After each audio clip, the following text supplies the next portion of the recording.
Hey, how's it going? I wanted to do this video real quick for anybody who's confused why people are supporting Trump that didn't support him before, or why people are supporting Trump at all.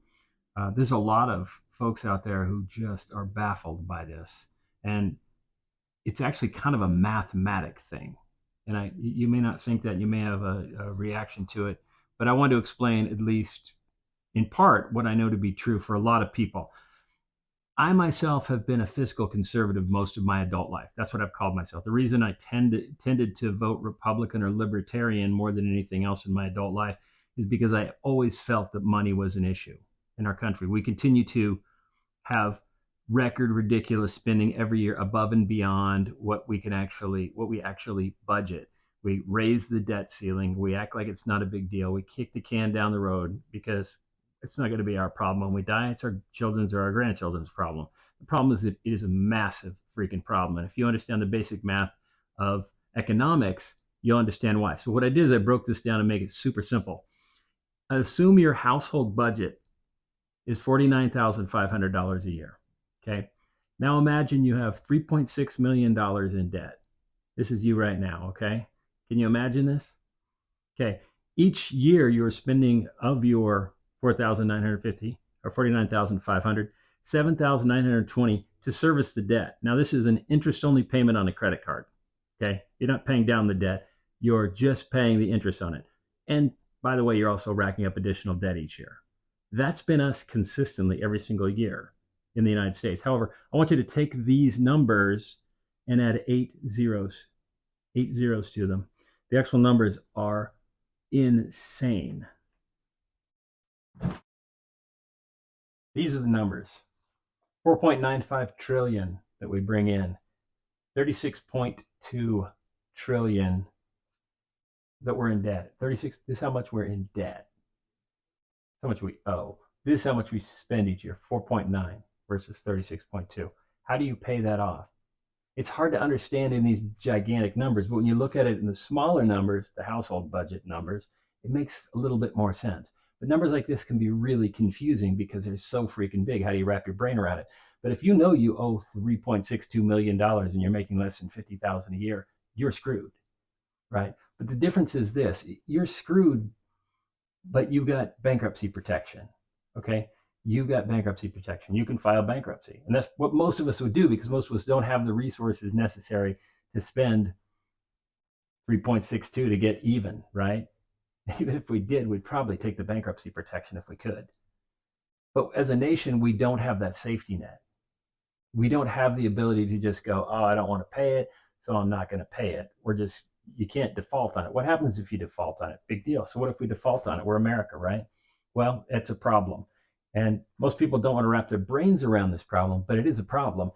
And there are some people that have looked at this who understand this, who say it's a big freaking problem. Very few economists, in fact, say this is not a problem. I haven't found any that have, at least.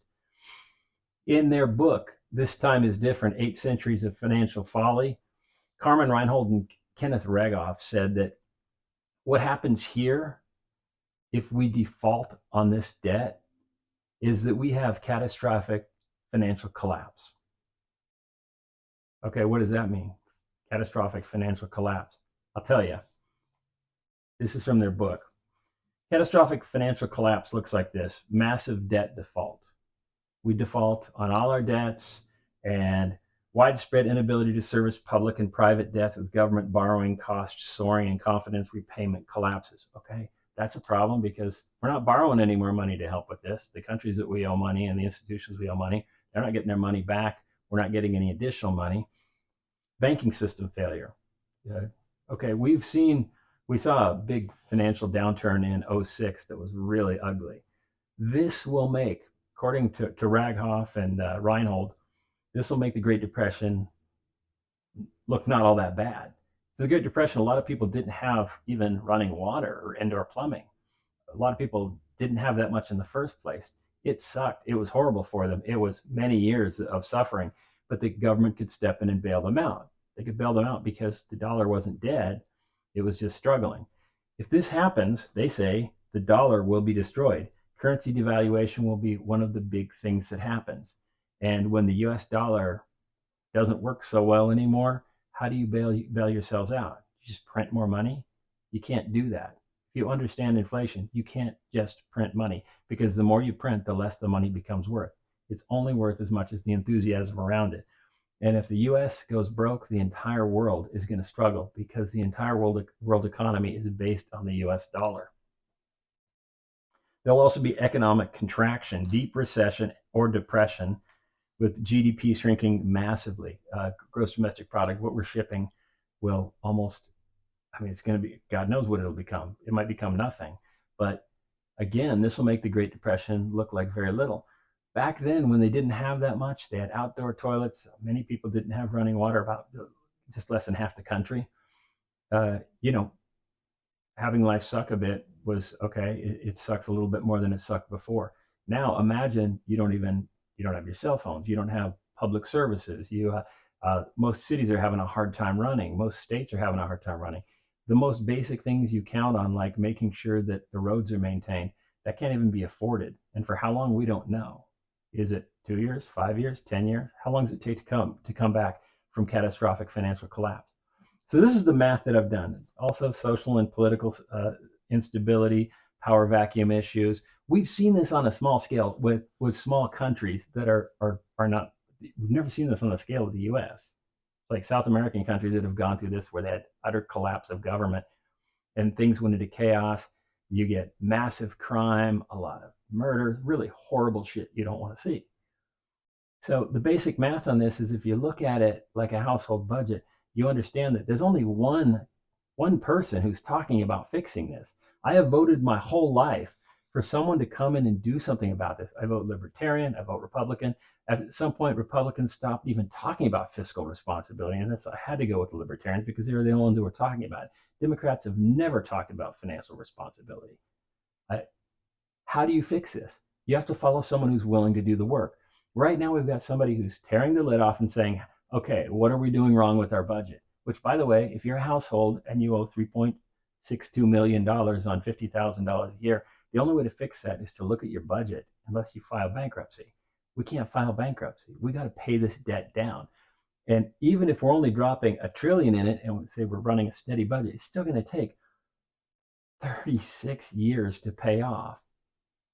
That's best case, 36 years to pay off. The more debt we can get rid of, the better.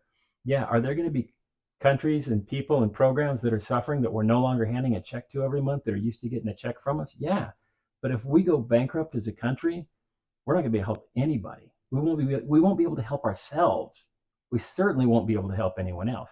But if we get this fixed, we can actually go and do the things that America had the great promise of doing once, which was to be a grand beacon for the rest of the world, to actually go out and do good, not just do some of the wild crap we've been doing, trying to overthrow nation states to have greater power or control their resources. There's a hope. And this is why a lot of people are with Trump, why they're willing to plug their nose and go with the guy that they didn't like in the first place.